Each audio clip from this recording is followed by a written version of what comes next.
안녕하십니까. H&B의 성기원 이사입니다.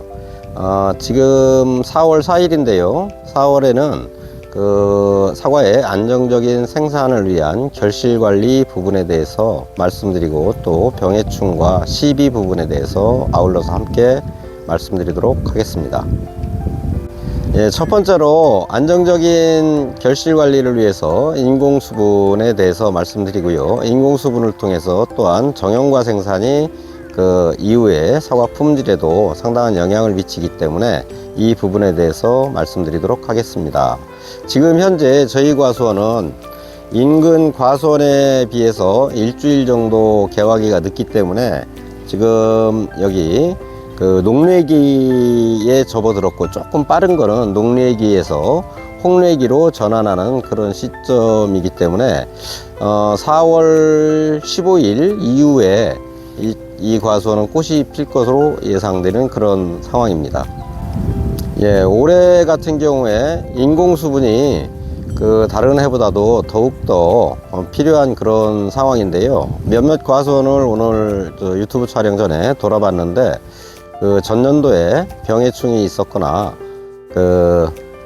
과다 착과로 인해서 꽃눈이 많이 부실한 농가들이 발생이 되고 있고, 전체적으로 꽃눈의 충실도가 예년에 비해서 전년도 저장양분 부족에 의해서 충실도가 떨어지는 그런 상황이기 때문에 현재 잘 형성된 꽃눈이라면 정화를 중심으로 해서 최대한 착과를 시켜야 되는 그런 시점이기도 합니다.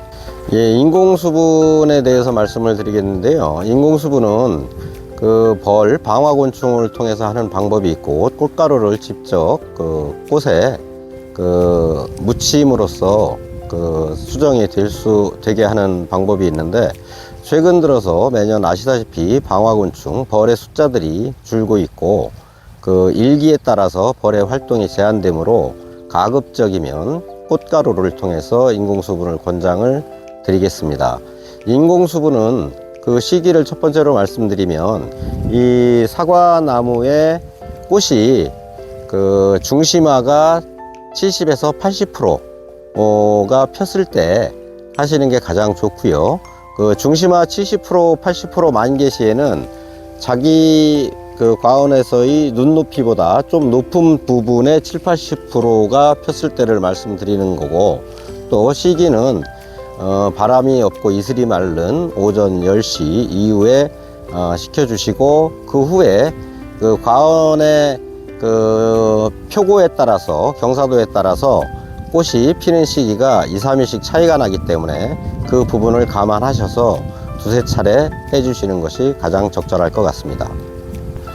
꽃가루의 희석 비율은 꽃가루와 정량제의 비율을 1.15에서 2.0 2배 정도로 희석해 주시는 것을 권장드리고 있고요. 이런 정량제를 통해서 좀 전에 말씀드린 대로 과원의 지형에 따라서 꽃피는 시기를 맞춰서 중심화 만개 7, 80%에서부터 인공수분을 해주시면 될 것 같습니다. 두 번째로 서리 피해 방지, 냉해 방지에 대해서 말씀을 좀 드리도록 하겠는데요. 냉해 피해가 꽃눈이나 꽃이 피기 직전에 상당한 피해를 유발을 하는데요. 지금 이제 홍례기로 돌아가서 서리 피해가 가장 많이 발생하는 시기는 단단한 화총기에서부터 피해가 상당히 많이 발생하기 때문에, 만약 새벽 기온이 3도 이하로 떨어질 때는 해가 지기 전에 보통 한 5시 반에서 6시 사이에 과수원에 제가 하는 방법은 그 시간대에 SS기에 냉해 방지제를 넣고 일단 고수로 한 줄 건너 한 줄 뛰기로 해서 이렇게 살포를 해주는데요. 서리가 만약에 이 꽃눈에 맺혀서 40분 이상이 경과가 되면 이 세포를 파괴하고 암술이나 수술이 타는 그런 문제가 발생하기 때문에, 상황에 따라서 만일 홍례기 이후에 새벽 기온이 3도 이하로 떨어질 때는 냉해 방지를 해주시길 권장드리도록 하겠습니다. 예, 다음은 정례나 적화에 대해서 말씀드리도록 하겠는데요. 올해는 꽃눈이 부실한 나무들도 많고 꽃눈이 많이 왔더라도 충실도가 떨어지기 때문에 정례 적화는 꽃눈이 충실하거나 많이 있는 나무들에 대해서 제한적으로 하시는 게 좋고요. 가장 좋은 정례나 적화 방법은 가지에 농각해서 달고자 하는 개수의 두 배를 남기는 방법이 가장 좋을 것 같고요.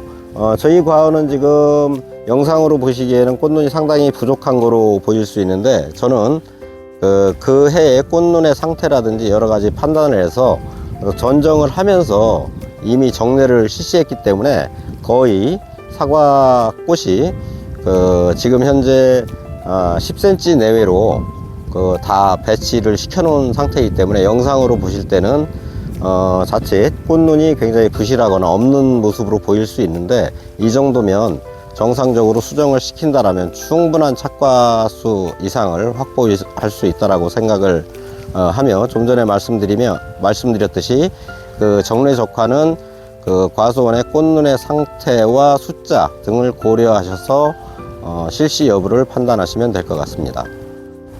세 번째로 병해충 관리 부분에 대해서 말씀드리도록 하겠습니다. 4월 꽃피는 개화 시기는 견무늬 낙엽병과 검은 별무늬병이 발생되는 시기이고, 이거에 대한 적절한 방제가 요구되는 시점이기 때문에 개화전 방제에서 이 부분을 꼭 같이 방제를 해 주시기 바랍니다. 또한 잘 아시다시피 진딧물이나 잎말이 나방류가 발생이 되기 때문에 개화전 방제에 이 부분을 꼭 함께 살균제와 살충제를 적절하게 선택해서 해주시면 될 것 같고요. 이 NB에 있어서 이 특징은 애무무늬 장님돌인제가 개화에서부터 결실기에 나뭇잎과 사과에 가해를 가하기 때문에 가급적이면 빠른 시일 내에 노린제 종류에 대한 방제도 좀 해주실 필요가 있고, 올해는 순나방의 출현이 조금 늦어질 것 같은데 순나방의 출현도 매년 빨라지고 있기 때문에 순나방과 응애류의 방제에 대해서 중점 관심을 가지고 방제를 해주시길 당부드립니다.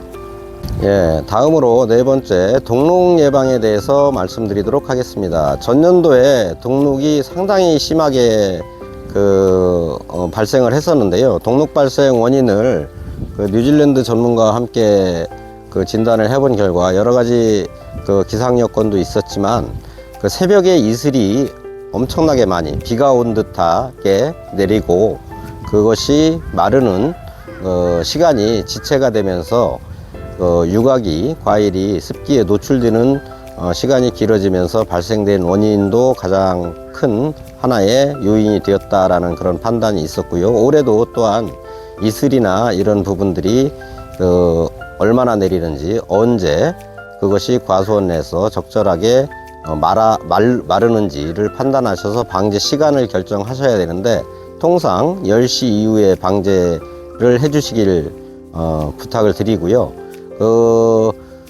동록 예방을 위해서는 저희 매뉴얼에 있다시피 GA47 저희는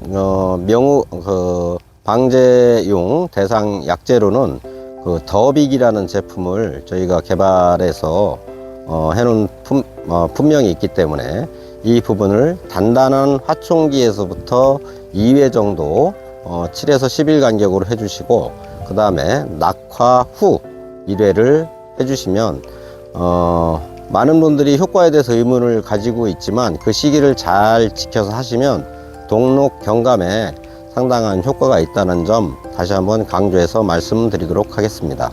마지막으로 동록 예방을 위해서 다시 한번 좀 강조드릴 부분은, 육아기 때 특히 델란이나 유제, 전착제, 황성분이 들어간 약재의 사용을 금지해 주시고 빠른 건조가 될 수 있는 조건을 만들어 주셔야 될 것 같다라는 말씀을 드리고, CB에 대해서 한 가지 좀 말씀을 드리면, 전차에서 3월 달에 칼슘 유황제 CB를 말씀드렸는데, 개화기에 가장 많은 영양분이 소모가 되기 때문에 이 시기에 질산칼슘을 20에서 30g 한 주당 좀 꼭 주시길 부탁드리겠습니다. 이상입니다.